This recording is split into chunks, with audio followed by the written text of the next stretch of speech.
Hello दोस्तों, आप सभी का स्वागत है एग्जाम अंडर 95 परिवार में। फ्रेंड्स, नंबर सिस्टम संख्या पद्धति में हम लोग क्लास 5 तक कंप्लीट कर चुके हैं। आज आपका क्लास 6 है, नंबर सिस्टम का संख्या पद्धति का। पिछली कक्षा में हमने एक बात किया था कि जब घटते बढ़ते क्रम में प्राकृतिक संख्या दिया रहता है तो योगफल कैसे निकालें। उसका योगफल यानी अधिकतम संख्या आपको देख लेना है और उसका योगफल का स्क्वायर कर देना है। सॉरी, माफ कीजिएगा, अधिकतम संख्या का स्क्वायर कर देना है। अधिकतम संख्या का स्क्वायर कर देंगे तो क्या निकल जाएगा, योगफल आपका निकल जाएगा। उसी के तहत हम लोग एक और क्वेश्चन को करते हैं। प्रश्न कहा 1 + 2 + 3 plus dot dot dot plus 32 दिया हुआ है और यहां से फिर आपको आगे बढ़ा और घटकर 3 2 1 तक चला गया। और अब इसका आपसे क्या पूछा है, तो इसका हल पूछा है, सॉल्यूशन पूछा है कि इसका योग निकाले। बीच में प्लस का सिंबल है, संकेत है, तो आप यहां से देख सकते हैं कि योग निकालना है, योगफल निकालना है। तो योग बराबर अगर बढ़ते क्रम में और घटते क्रम में जब प्राकृतिक संख्या दिया रहे तो योग बराबर याद रखना है अधिकतम का स्क्वायर। जो पिछली कक्षा में हमें तरीका बताए थे, अधिकतम संख्या का स्क्वायर कर देना है। अधिकतम संख्या इसमें देखेंगे तो आपको 32 दिख रहा है, तो 32 का स्क्वायर कर देंगे तो कितना आ जाएगा, 1024 क्या हो जाएगा, आपका आंसर हो जाएगा। 1 से लेकर 30 तक कम से कम स्क्वायर को आप याद रखिएगा, मैथ बनाने में बहुत मजा आएगा। अब चलते हैं अगले टॉपिक पर।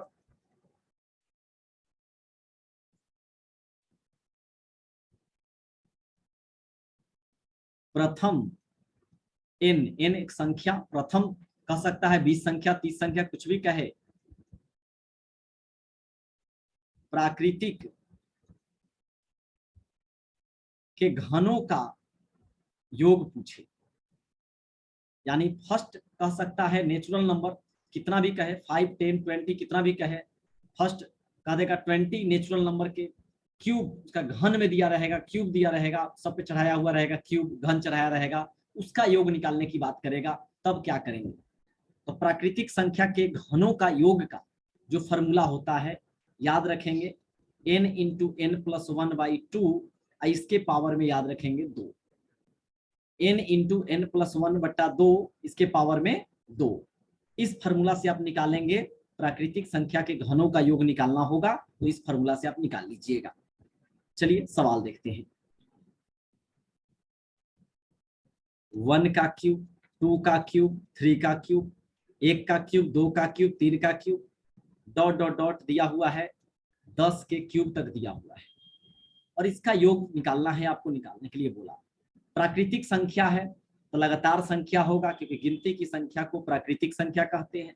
तो 1 से लेकर 10 तक आपको दिख रहा है, तो आप कहेंगे कि n का वैल्यू 10 है और इसका योग निकालना होता है, तो फॉर्मूला क्या होता है, n × n + 1/2 इसका होल स्क्वायर। यही फॉर्मूला भी लिखे थे। n का वैल्यू हमारा 10 है और यहाँ 10 + 1/2 इसका स्क्वायर। अब इसी को सॉल्व करना है, तो 10 × 10 = 1 11/2 का स्क्वायर हो जाएगा। 2 से इसको काटेंगे तो 5 बार में कटेगा, 11 × 5 कितना हो गया, 55। अब 55 का स्क्वायर करिएगा तो हो जाएगा 30 25 हमारा हो जाएगा। तो इस प्रश्न का आंसर क्या हो जाएगा, 3025 हो जाएगा इस प्रश्न का आंसर। हम लोग क्या किए, n का वैल्यू निकाल लिए, 10 दिख रहा है सवाल में, लगातार है तो यही होगा n का वैल्यू 10। और योग का फॉर्मूला जानते हैं, प्राकृतिक संख्या के घनों का योग का सूत्र जानते हैं, n × n + 1/2 का होल स्क्वायर। कब, ये लगातार दिया हुआ है तब, तो ये निकल गया। अब आगे देखते हैं सवाल। और एक और चीज पिछली क्लास में बता चुके थे, अगर आपसे लगातार सम संख्या के बारे में बात करें तो पहला को n मानिए तो अगला के n + 2 होगा, उसके अगला n + 4 होगा, उसके अगला n + 6 होगा। आगे बढ़ते चले जाइएगा 2 2 छोड़कर, क्योंकि सम संख्या 2 छोड़कर आता है। अगर विषम संख्या की बात हो तो पहला n होगा, अगला n + 2, n + 4 और यहाँ भी हो जाएगा कितना, n+, यहाँ पे हो जाएगा 4 के बाद 6 हो जाएगा, n + 6 हो जाएगा। तो इसमें आपको कोई दिक्कत नहीं है।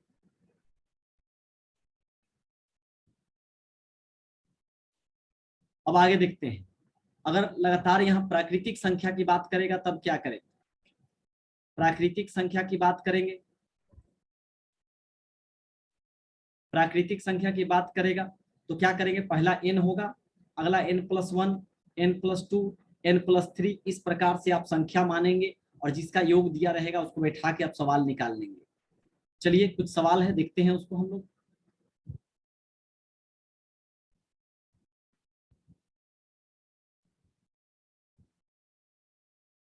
चार लगातार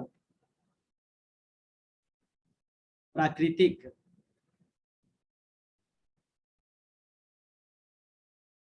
संख्याओं का योग 222 हो तो सबसे बड़ी संख्या ज्ञात करें। सबसे बड़ी संख्या ज्ञात करें। चार लगातार प्राकृतिक संख्याओं का योग दिया हुआ है कितना, 222 दिया हुआ है, तो सबसे बड़ी प्राकृतिक संख्या ज्ञात करें। तो अब देखिए कैसे निकालेंगे, सवाल को नोट कर लीजिएगा। चार लगातार प्राकृतिक संख्याओं का योग 222 दिया है, तो सबसे बड़ी संख्या ज्ञात करना है हमें। तो चार लगातार प्राकृतिक संख्या बोला है, पहली प्राकृतिक संख्या x होता है, दूसरा x+1 हो गया, x+2 हो गया, x+3 हो गया, 1 2 3 4, इसी का योग दिया हुआ है हमको कितना, तो 222 दिया हुआ है। 222, 1 2 3 4, 4x हो गया, 1 2 3 और 3 6 हो गया, बराबर 222। 4x बराबर कितना हो गया, 222 माइनस 6 हो जाएगा, तो 4x बराबर हो जाएगा 216। अब x का वैल्यू निकालेंगे तो 216/4, 4 5 20, 1 6, 4 चौका 16, x का वैल्यू 54 निकल गया हमारा। जब x का वैल्यू आ गया तब पूछा है सवाल में सबसे बड़ी प्राकृतिक संख्या ज्ञात कीजिए। तो सबसे बड़ी प्राकृतिक, पहला तो ये था, दूसरा ये वाला था, तीसरा ये वाला था, चौथा यही था, तो सबसे बड़ी कौन हो जाएगा, x+3 हो जाएगा। तो x+3 का मान हमको निकाल देना है, तो ये कितना हो जाएगा, 54 + 3 यानी 57, यानी 57 हमारी क्या हो जाएगी, सबसे बड़ी प्राकृतिक संख्या हो जाएगा। तो इस प्रकार से आपको बनाना है। एक और इसका हम तरीका आपको बता सकते हैं, जैसे इसको क्या करना है, 4 से भाग दे देना है डायरेक्ट, जो आएगा सो बीच वाला होगा, उस तरीके से भी आप निकाल सकते हैं, तो ध्यान दीजिएगा। अब देखेंगे अगला सवाल है, बहुत ही महत्वपूर्ण सवाल है। ऐसा सवाल रेलवे ग्रुप डी में, SSC-MTS में काफी बार पूछा जाता है। एक परीक्षा में प्रत्येक ठीक उत्तर के लिए 4 अंक दिया जाता है। 4 अंक दिया जाता है। किसी परीक्षा में प्रत्येक ठीक उत्तर के लिए 4 अंक दिया जाता है, तथा गलत उत्तर के लिए 1 अंक काट लिया जाता है, यानी निगेटिव मार्किंग है उस एग्जाम में। गलत उत्तर के लिए 1 अंक काट लिया जाता है, जितना गलती करेंगे उतना नंबर कटेगा। परीक्षार्थी ने यदि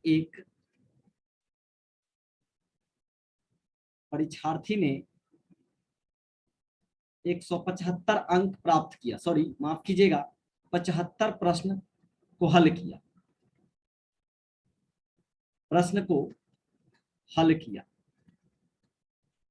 125 अंक प्राप्त किया,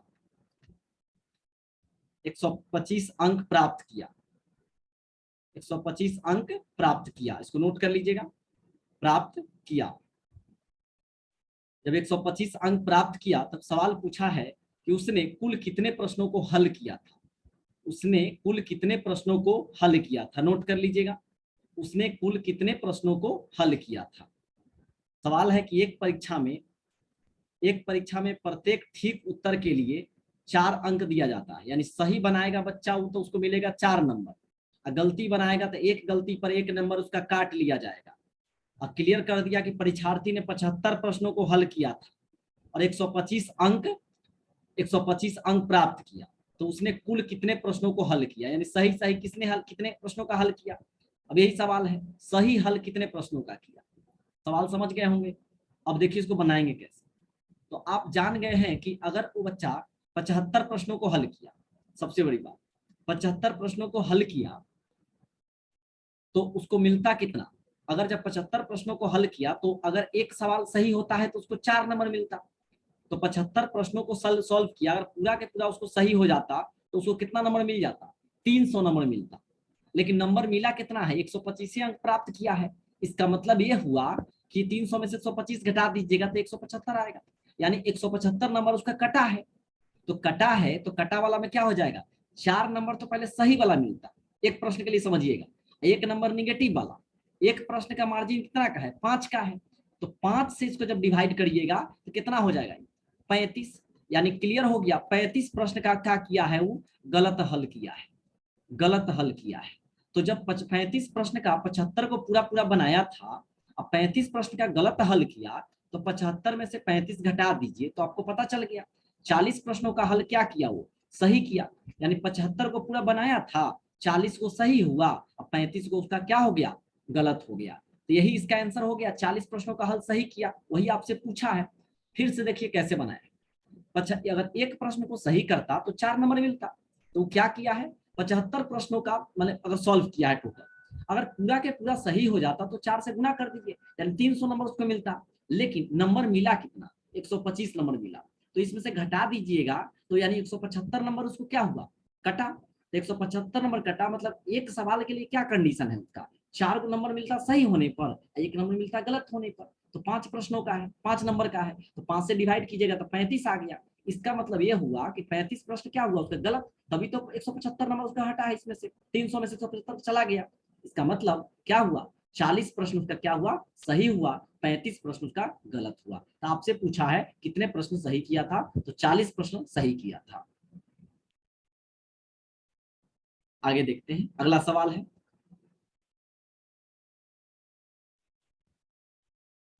पांच लगातार प्रश्नों सॉरी 5 लगातार सम संख्याओं का योग, 5 लगातार सम संख्याओं का योग 330 हो तो सबसे बड़ी सम संख्या ज्ञात करें। सम संख्या ज्ञात करें। अब देखिए, अब पूछा कि 5 लगातार सम संख्याओं का योग 330 हो तो सबसे बड़ी सम संख्या ज्ञात करें। पहली सम संख्या x होता है, अगला हो जाएगा x+2, उसके अगला x+4, उसके बाद x+6, कितना हुआ 1 2 3 4, एक और है 5 को बोला था, x+8। 5 को लगातार सम संख्या ले लिए, इसका योग हो गया 330। यहाँ हो जाएगा 5x, जब पूरे x को काउंट करेंगे तो 1 2 3 4 5, 5x प्लस 2 4 6 और 6 12 और 8 20 हो जाएगा, बराबर 330 हो गया। तो 5x बराबर कितना हो जाएगा, तो यहाँ पे ऊपर का है, तो यहाँ पे हो जाएगा 330 माइनस 20, तो 5x का वैल्यू आ जाएगा 310। जब 310 आ गया तो x का वैल्यू कितना हो जाएगा 62, इससे इसको काट दीजिएगा तो 5 6 30, दो पचे 10, यानी कि 62 आ गया। तो x का वैल्यू 62 आ गया। तो सबसे बड़ी संख्या पूछा, सबसे बड़ी संख्या कौन है, यही है। तो यहाँ पे क्या करेंगे, 62 प्लस 8 करेंगे तो 70 आ जाएगा, यानी 70 हमारी क्या हो गया, सबसे बड़ी सम संख्या निकल गया। तो एक तरीका ये है निकालने का, इसको नोट कर लीजिए जल्दी से। बढ़ते हैं कुछ इसके ट्रिक्स के लिए, इसको नोट कर लीजिए। अब देखते हैं हम लोग, कुछ नियम है, इसको लिख लीजिएगा। अगर इसी सवाल को आप ट्रिक से बनाना चाहते तो क्या करते, तो ट्रिक से बनाने के लिए क्या करते, 5 लगातार सम संख्याओं का योग 330 दिया हुआ है, तो सीधे करना क्या है, 330 बटे 5 कर देना है। तो इससे क्या होगा, 62 निकल कर आ गया, 62 आ गया। यहाँ पे माफ कीजिएगा 66 आएगा, 66 आएगा, 6 पचे 30, 6 पचे 30, यहाँ आ जाएगा 66। तो 66 आ गया, और 66 जो होता है आपको पता है बीच वाला होता है। तो याद रखना है, नियम अभी लिखाएंगे हम, इसमें आपको 4 जोड़ देना है, 66 4 70। ये क्या निकल कर आ गया, तो ये आपको 70 हमारा इसका आंसर आ गया। कैसे बनाए हैं इसका नियम आप देखेंगे तो आपको समझ में आ जाएगा। आपको क्या याद रखना है इस चीज को समझिएगा, बहुत ही इंपॉर्टेंट ट्रिक बताने जा रहे हैं अभी आपको। सबसे बड़ी सम या विषम संख्या पूछे आपसे, सबसे बड़ी सम या विषम संख्या आपसे पूछे तो ध्यान देना है s बट्टे n plus n minus 1, s बट्टे n प्लस n माइनस 1 आपको कर देना है। अभी वाला सवाल में क्या हुआ था गौर से देखिएगा। अभी वाला सवाल में हुआ था कुल योग दिया था 330 बट्टे n कितना नंबर था 5 गो, प्लस यहाँ 5 माइनस 1 किए थे हम लोग, तो 5 से इसको काटेंगे तो 66 आएगा, 66 प्लस 5 में से 1 गया 4, कितना हो जाता 70 हो जाता। तो इसी फॉर्मूला से हम लोग क्या किए थे, अभी वाला सवाल को हम लोग उड़ा दिए थे।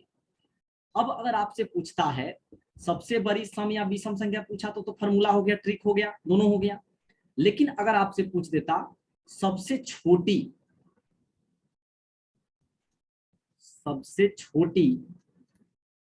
सम या विषम संख्या, तब क्या करते थे, जो सेम फॉर्मूला ऊपर में लिखे थे खाली माइनस कर दीजिएगा, s बट्टे n माइनस 1 हो जाएगा। s क्या है तो s आप जान चुके हैं, सम संख्या का योग दिया हुआ था।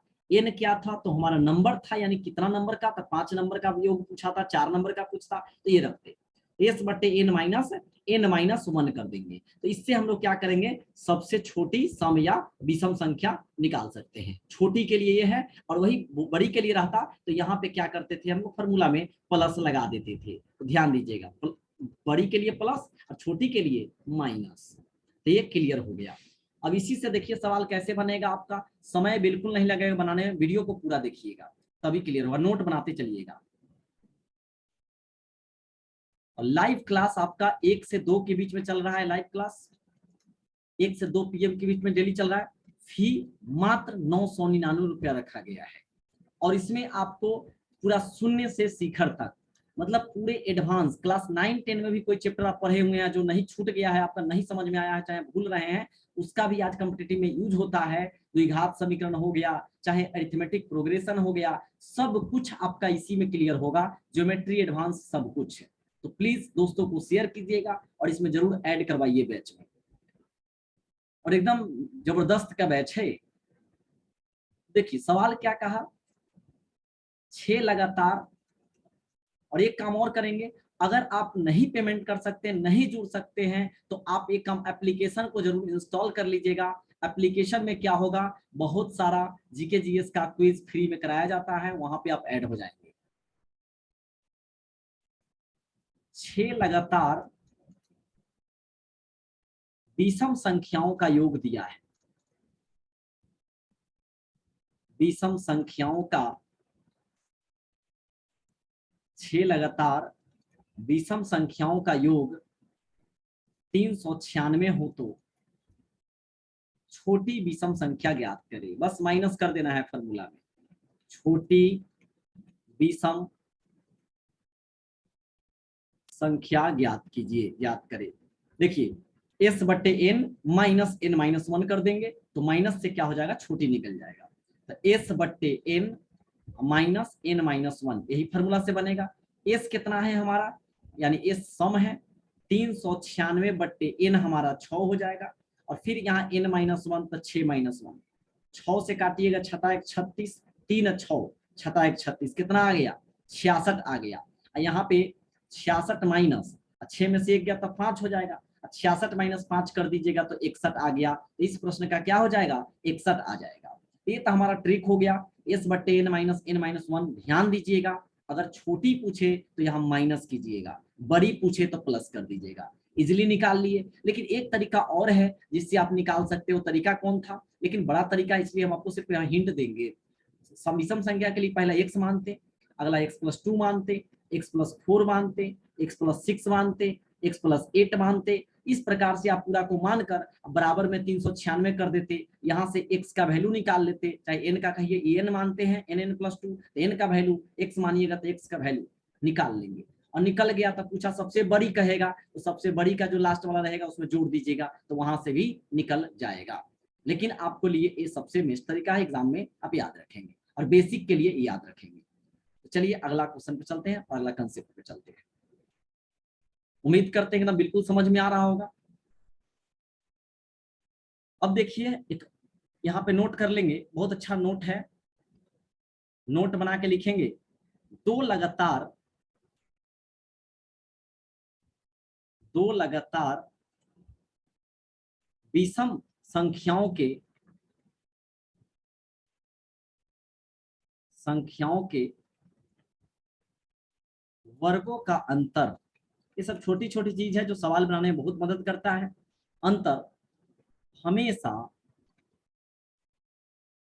8 से विभाज्य होता है, एकदम इस चीज को माइंड में रखेंगे। दो लगातार अगर विषम संख्या ले लीजिएगा, उसका वर्ग कर दीजिएगा। दो को लगातार विषम संख्या लीजिएगा, जैसे मान लीजिए 7 और 9 लेते हैं, 9 का स्क्वायर माइनस 7 का स्क्वायर कर दीजिएगा, तो जो आएगा सो 8 से विभाज्य होने लगेगा। लेकिन यहाँ लिख लीजिएगा, जबकि दो लगातार सम संख्याओं का के वर्गों का अंतर 4 से विभाज्य होगा। किससे विभाज्य होगा? 4 से विभाज्य होगा। इस चीज को एकदम अच्छा से क्लियर कर लीजिएगा, बहुत इंपॉर्टेंट है। अभी दोनों काम करेंगे हम लोग। कहा सवाल में दो लगातार विषम संख्याओं के वर्गों का अंतर, दो लगातार विषम संख्याओं के वर्गों का अंतर हमेशा 8 से विभाज्य होगा। हमेशा किससे विभाज्य होगा? 8 से। कब? दो लगातार विषम संख्याओं के वर्गों का अंतर। जबकि दो लगातार सम संख्याओं के वर्गों का अंतर रहेगा, विषम का रहेगा तो 8 से और सम का रहेगा तो 4 से। ध्यान दीजिएगा, विभाज्य होगा। अब देखिए कैसे। दो को हम लगातार विषम संख्या लिए, एगो 9 एगो 11 ले लिए, तो बड़ा कौन है? 11 को पहले रखिए, 9 को बाद में रखिए। घटाइए तो 121 माइनस कितना हो जाएगा? 81। एक में से एक गया 0, 12 में से 8 गया 4, 40 आ गया। अब आप ही बताइए यह 8 से विभाज्य है कि नहीं है? तो दो लगातार विषम संख्याओं के वर्गों का अंतर हमेशा क्या हो जाएगा? 8 से विभाज्य होगा। कट गया पूरा पूरा, यानी 8 से क्या हो गया? विभाज्य हो गया। लेकिन वही बोला कि जबकि दो लगातार सम संख्याओं का अंतर, दो को लगातार सम संख्या मान लीजिए 10 और 8 लेते हैं, तो 10 का स्क्वायर 100, 8 का स्क्वायर 64, घटाइएगा तो 36 आया। ये किससे बोला? हमेशा 4 से विभाज्य होगा। 4 9 36 कट गया। 4 से कटा कि नहीं कटा? जब सम संख्या लिए तो। अब विषम संख्या लीजिएगा तो 8 से कटेगा। तो इस पर आप और भी बैठा के आप देख सकते हैं। तो ये टॉपिक आपका खत्म हुआ। अब चलते हैं परिणाम के अंत में जीरो की संख्या निकालना कैसे निकालेंगे उसको हम लोग देखते हैं। टॉपिक लिखेंगे, यदि परिणाम के अंत में शून्य की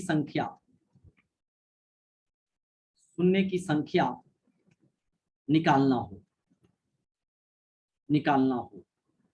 तो याद रखेंगे शून्य के बारे में। शून्य की खोज आर्यभट्ट किए थे, जो बिहार के पटना से रहने वाले थे, पटना के रहने वाले थे आर्यभट्ट। शून्य का खोज किए थे और पाई का वैल्यू भी दिए थे। पाई का वैल्यू 22/7 3.14 वैल्यू को भी दिए थे, तो याद रखेंगे। यहाँ बोला परिणाम के अंत में जब सवाल को सॉल्व कर जीरो की संख्या आपसे निकालना है। किसकी संख्या? जीरो की संख्या। तो कैसे निकालेंगे? तो चलिए देखते हैं उसको। सवाल है 1 से 100 तक की प्राकृतिक संख्या, नेचुरल नंबर, 1 से 100 तक की प्राकृतिक संख्याओं को गुना किया जाए तो परिणाम के अंत में कितने जीरो आएंगे? सवाल यही है, कितने जीरो आएंगे? नोट कर लीजिएगा, सवाल है 1 से 100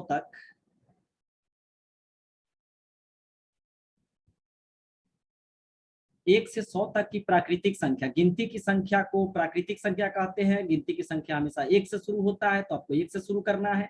समझिए कि 1 से लेकर डॉट डॉट डॉट यहाँ कितना तक दिया हुआ है? 100 तक दिया है। यानी सवाल कहने का मतलब ऐसा है, सवाल ऐसा है। तो जब ऐसा सवाल हो, गिनती की संख्या को प्राकृतिक संख्या कहते हैं, और बोला कि 1 से 100 तक की संख्या है, गुना कर दिया जाए, तो गुना करने पर जो रिजल्ट तैयार होगा आपका, शून्य की संख्या कितना होगा। तो आपको करना क्या है, जो 100 है, इस 100 को नीचे लिख देना है, और किससे भाग लगाना है, 5 से। हमेशा याद रखें, हर सवाल में शून्यों की संख्या निकालना हो तो 5 से भाग लगाना है। गौर से समझिएगा, किससे लगाना है, 5 से भाग लगाना है। अब माइंड में आपको याद करवाने के लिए वो तरीका बताते, देखिए अब काउंटिंग लिख दीजिए, जरा सा काउंटिंग लिखिए।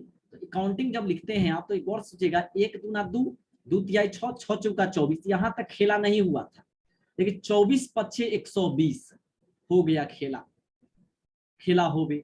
1 दूना 2, 2 तिहाई 6, 6 चौका 24, 24 पच्चे 120।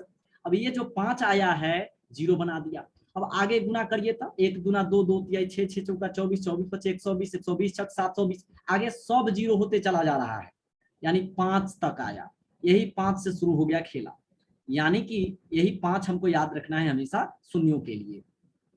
तो आपको करना क्या है, गौर से देखिएगा, हमको क्या करना था, तो अंतिम जो संख्या था हमारा 100, उसको ले लीजिए। 100 लेने के बाद क्या कीजिए, 5 से भाग लगाइए, तो कितना आया, 20 आ गया। अब जब इस 20 को फिर लगाइए 5 से, तो कितना आया, 4 आ गया। अब आप ही बताइए, जो 4 आ गया, 4 में आप इसे लिख सकते हैं, इसे भाग लगा सकते हैं क्या, नहीं ना, ये 4 हमेशा ऊपर रहेगा, 20 हमेशा ऊपर था, 100 हमेशा क्या था, ऊपर था। तो इस 100 को 5 से भाग लगाए तो 20 आया, 20 को फिर 5 से भाग लगाया, 4 आया। यहाँ पे तब तक भाग लगाना है जब तक यह 5 से छोटा नहीं हो जाए। तो 5 से अगर छोटा हो गया तब तो नहीं लगेगा, तो अब कुछ नहीं करना है, इस 20 और 4 को जोड़ दीजिए, तो आपका आंसर 20 + 4, यानी 0 की संख्या कितना, 24 हो गया। तो आपको इस चीज को ध्यान देना है। 100 से भाग दीजिए 5 को, तो 20 आया, 20 को फिर 5 से भाग दिए तो 4 आया। अब 20 और 4 जोड़ दिए तो 24 हो गया। ये क्यों अब नहीं लगा, क्योंकि 5 से छोटा हो गया, अब नहीं लगेगा। तो शून्यों की संख्या क्या हो जाएगा, इसमें 24 हो जाएगा। नोट बना के इस नियम को नोट कर लीजिएगा, जो सवाल को अभी हम आपको बताए थे। नोट में लिखेंगे, केवल केवल भागफल को जोड़ना है। किसको जोड़ना है, केवल भागफल को जोड़ना है। अब देखिएगा, अंतिम भागफल, सॉरी अंतिम वैल्यू लिखेंगे बट्टा 5। तो यहां से कितना आया, जो भाग आया उसका भागफल 1 नाम दे दीजिए। और जो ये भागफल 1 आया, समझिए भागफल 1, इसको फिर क्या करना है, तो भाग दे देना है किससे, 5 से। तो यहाँ निकलेगा भागफल 2 निकलेगा। क्या निकलेगा, भागफल 2। लिख लीजिएगा, यह क्रिया तब तक जारी रहेगी, यह क्रिया तब तक जारी रहेगी, यह क्रिया तब तक जारी रहेगी जब तक यहां लिखिएगा, जब तक 5 से छोटा 5 से छोटा भागफल न आ जाए, 5 से छोटा भागफल न आ जाए, तब तक यह क्रिया, क्रिया मतलब काम, जारी रखिएगा। अब चलिए एक और सवाल को देखते हैं, मजा आ रहा होगा एकदम बिल्कुल। अब देखिए सवाल क्या कहा, 1 2 3 गुने डॉट डॉट डॉट 250 तक गुना करने पर शून्य की संख्या कितनी होगी, शून्य की संख्या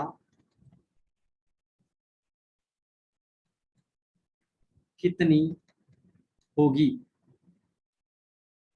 अब देखिएगा, तो 1 2 3 से लेकर 250 तक दिया है, और बोला गुना करने पर 0 की संख्या कितनी होगी। ध्यान दीजिए, ये लगातार है तो प्राकृतिक संख्या होगा, कंसेप्ट नहीं छोड़ना है आपको। तो क्या करेंगे, 250 लिखा है, 5 से भाग लगाइएगा तो 50 आया, अभी भी लगेगा 5 से।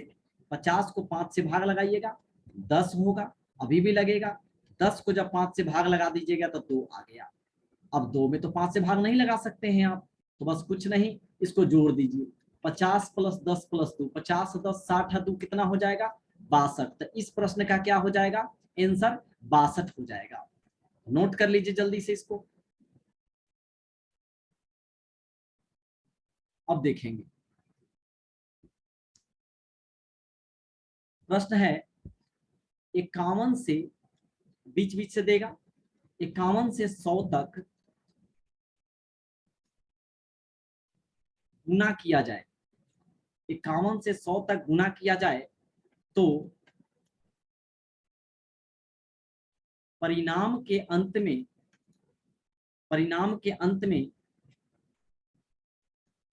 कितने जीरो होंगे। इस चीज को नोट कर लीजिए, 51 से 100 तक गुना किया जाए तो परिणाम के अंत में कितने जीरो होंगे। चलिए हम लोग बढ़ते हैं इसके सॉल्यूशन की ओर।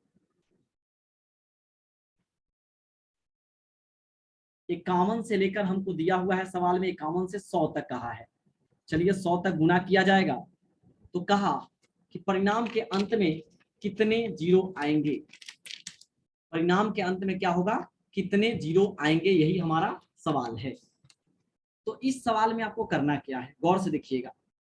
51 से लेकर 100 तक दिया है तो आपको करना होगा क्या, 1 से लेकर 100 तक पहले सोचना होगा और उसके बाद आपको सोचना होगा 1 से लेकर 50 तक।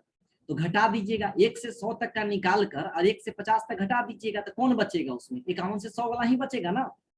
अगर आप 1 से लेकर 100 तक का निकाल लीजिएगा और इसमें से फिर अगर 1 से लेकर 50 तक हटा दीजिएगा तो कौन बचेगा, तो 51 से लेकर 100 बचेगा। तो 1 से 50 100 तक अगर निकालते हैं अगर आप, तो आप कहेंगे 100/5 तो आया 20, 20/5 तो कहिएगा 4, तो कितना आ गया, 20 और 4 जोड़ दीजिए 24 आया।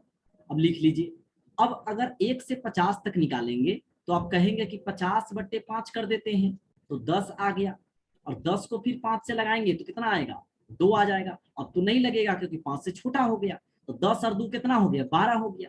तो अब बताइए, जब 1 से लेकर 100 तक का निकाले तो कितना आया, 24 को आ गया, और 1 से लेकर 50 तक में कितना आया, 12 आ गया। अब इसको घटा दीजिएगा, 24 में से 12 गया तो 12, तो इस प्रश्न का आंसर कितना हो जाएगा, 12 हो जाएगा। तो इस प्रकार से अगर आप काम करेंगे तो कोई दिक्कत नहीं होगा। चलिए अब देखते हैं हम लोग, यदि लगातार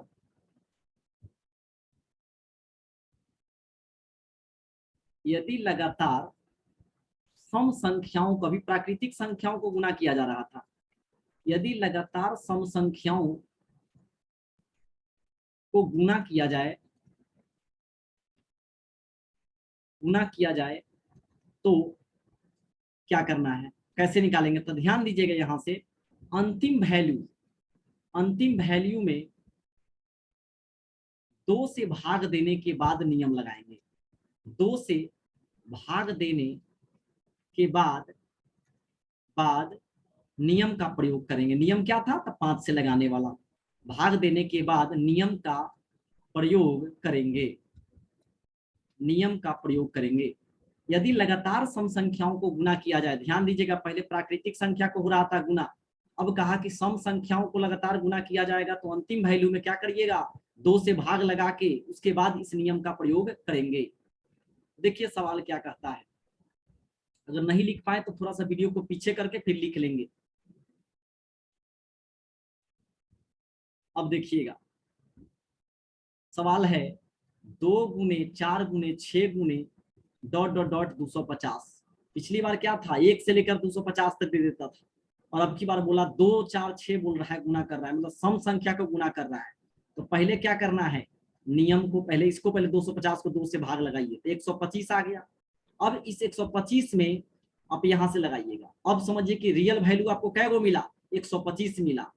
अब 125 को 5 से लगाइएगा तो 25 आएगा, फिर 25 को 5 से लगाइएगा तो कितना आया, 5 आया। 5 में तो 5 से भाग लगेगा, तो 5 में जब 5 से भाग लगाइएगा तो एक बार लगेगा। तो आपका जो आंसर होगा, किसको जोड़ना है, तो आप ये तो नहीं ना काउंट करेंगे क्योंकि ये तो आपको बोला है नंबर निकालने के लिए। 250 को पहले 2 से भाग दीजिए तो 125 आया। अब यहाँ के बाद आपको नियम अप्लाई किए, तो इसी को ना काउंट कीजिएगा। यहाँ से 25 और 5 30 और 1 31, यानी इस प्रश्न का आंसर कितना हो जाएगा, 31 हो जाएगा। इस प्रश्न का आंसर क्या हो जाएगा, 31 हो जाएगा। तो मिलते हैं नेक्स्ट क्लास में। कैसा लगा कमेंट कर जरूर बताइएगा, और दोस्तों के बीच में शेयर जरूर कीजिएगा। और लाइव क्लास चल रहा है 1 से 2 के बीच में, बहुत बेहतरीन क्लास चल रहा है, बहुत ही मजा आ रहा है उसमें क्लास में। काफी लोग इसका आनंद उठा रहे हैं। तो लाइव क्लास में जरूर जुड़िए और लाइव क्लास को कंटिन्यू कीजिए। जहां पे अभी क्लास आप कर चुके हैं, देखें वीडियो कोर्स के माध्यम से, और समझ में अगर नहीं आ रहा है जो टॉपिक पे, उस टॉपिक का नाम हमें सेंड कीजिए व्हाट्सएप नंबर पे, वहां पे भी हम आपको समझाने की कोशिश करेंगे। मैथ का कोई सवाल नहीं बनता है, वो भी हमारे व्हाट्सएप पे आप मैसेज कर सकते हैं 9631116673। अन्यथा कॉल ना करें, कॉल करके डिस्टर्ब हो जाते हैं क्योंकि क्लास लाइव चलते रहता है। प्लीज मैसेज ही करें तो ज्यादा बेहतरीन होगा और अपने दीपक सर को सपोर्ट करें।